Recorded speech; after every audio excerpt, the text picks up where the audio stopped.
All right, since Friday, Infowars.com has been reporting on Glenn Beck saying on his Friday radio/TV show that he can't believe how evil Obama is, and basically implying that Obama is involved in a false flag and a cover-up of Saudi Arabian involvement. And so people say, hey, he's done this before, saying he has some big bombshell, and then it's not true. I don't know if that's the case or not, but I do know what his information is. It was out on Friday, and we've been covering it since then. And before I give you the information, I want to be clear. I've followed past globalist staged events, false flags, where they provocateur real terrorists to attack us. A false flag doesn't mean that there aren't real terrorists. In some cases, they're just allowed to attack. Others, they're basically funded. And a lot of times it's by criminal interests that want to sell more weapons or invade a country. Not even so much the government. The media always tries to oversimplify it and say, Alex Jones is saying the whole government, from firefighters to police, are involved. No, they're compartmentalized. But here is the news. You've got this very rich / royal connected family, and you've got this student who is a person of interest who they were questioning, and you have the Saudi foreign minister visiting and Michelle Obama visiting him, and you've got the foreign minister having an emergency meeting with Obama. I'll show you that. Definitely some stuff going on here, and he was reportedly mildly injured in the bombing. Now, if you read the Global Dispatch and you follow it to Saudi Arabian newspapers, it is being reported over there that at least 6 members of his close family, and they do have large families, are listed on a list of only 85 terrorists listed by the Saudi Arabians. 6 of his family are listed on it. So that's the information. But if you go back to 9/11, they flew the bin Ladens out of the country. I mean, that was on local Miami TV. When all the other aircraft were grounded, there were 15 flights of the bin Ladens out of the country. So this is happening yet again. Am I saying that this Saudi Arabian did it? Am I saying they were involved? I don't know.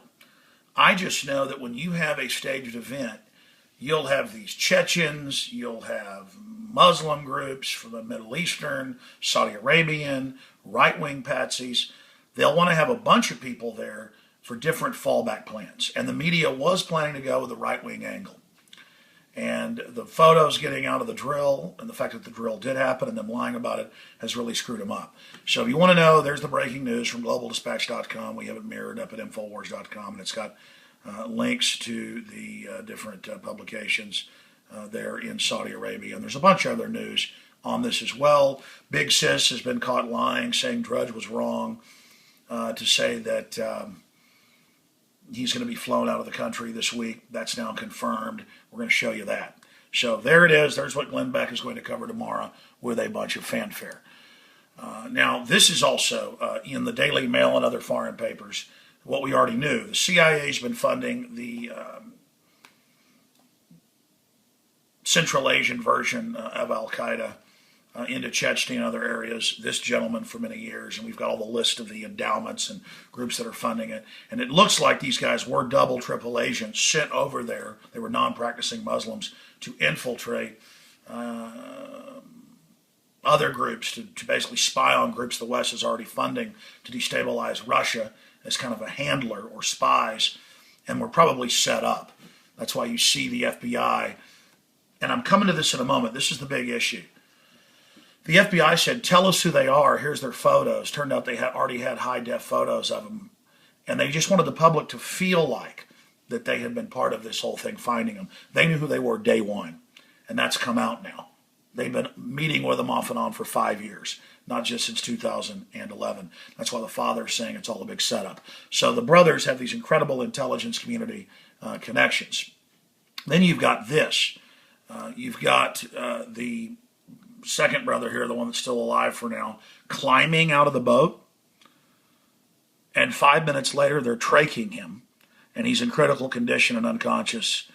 So climb out of the boat after they reportedly shot rubber bullets at him for an hour, off and on, climbing out of the boat, and then 5 minutes later this happens. So lays in the boat for hours, is okay, climbs out, and then he's being trached right here. And now they're saying that, just forget the whole thing. He may never talk again. Okay, so that's very suspicious. And again, here's Glenn Beck. Glenn Beck says Obama is covering up the truth of Boston bombing while criticizing me for saying evidence of false flag, when all I did was find out about the drill right away, and we have eyewitnesses. Okay, and we have the photo and video now. Continuing here, again, there's that same report I was talking about where 6 reported Saudi terrorists and his family out of 85 listed by the government. And there's a photo of the young chap, and there's the different people meeting with him in the hospital, and Michelle Obama reportedly visited him. And now Fox News is confirming that he will be deported, so are other publications. And again, there's Michelle Obama visiting him. So this is a big deal going on. And there he is right there.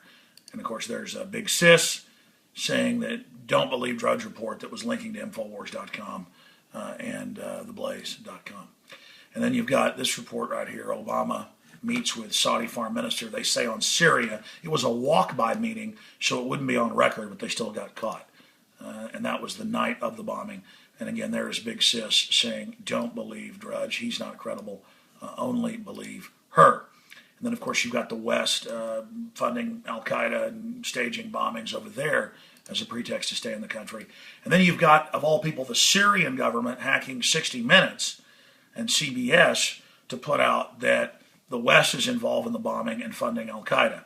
And so that even if Al-Qaeda attacked, that's who's being used by NATO to attack them. So you've got Glenn Beck, Alex Jones, and the Syrian government all saying the same thing. Look at this right here. Again, they don't know who they are, but you've clearly got this Fed with an earpiece watching the 2 brothers as they walk by. And then, of course, they blur this guy out. They knew who they were. They've been on them for at least 5 years, meeting with them. They were being sent into Kazakhstan and other areas. Clearly double agent, triple agent infiltrators. The Israeli news is now saying that as well. So from climbing out of the boat to 5 minutes later being traked, there you go, ladies and gentlemen. But I'm a rat, the LA Times says, for pointing out all the things that were going on. So there you have it, my friends. We will, of course, have the latest for you tomorrow on all of this. And you heard it here first, what is really going on. Of course, there's a cover-up of Saudi Arabians. Of course, they're deporting this guy. Of course, they don't want you to look at all the other players that were there, because they're going to use this to try to ban black powder and register it, basically. They're going to use this to put more TSA on the streets. They're going to use this so the military-industrial complex can make tens of billions more a year, turning America into a version of the West Bank. And none of us want that. And remember, 400 military, 2,000 police couldn't protect you. So no amount of police state will protect you. So there you have the report. What Glenn Beck is going to be telling you tomorrow is that feds think this young man is involved, and that he's got a bunch of terrorists in his family, and that the White House is all freaked out about it and trying to cover it up. Alex Jones signing off for Infowars.com. I'll be on the radio live in about 2 hours covering this all 4 o'clock Central, Infowars.com.